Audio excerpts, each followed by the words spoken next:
اسلمی. خلیل اسلمی زاده سال 79 خورشیدی از ولایت هرات ولسوالی گلران است. او از همان سالهای کودکی علاقه عمیق و خالصانه به موسیقی به ویژه نواختن کیبورد در خود احساس می‌کرد.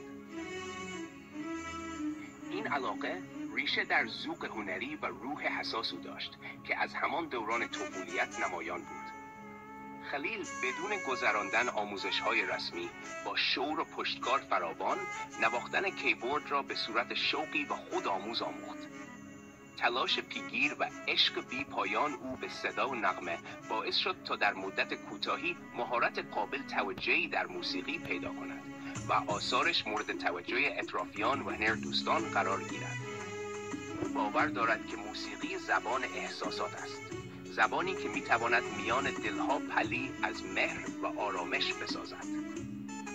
خلیل اسلمی همواره در تلاش است تا با نواهای دلنشین خود این احساس ناب را به شنوندگانش منتقل کند و سهمی کوچک در گسترش فرهنگ موسیقی بومی و معاصر کشورش داشته باشد.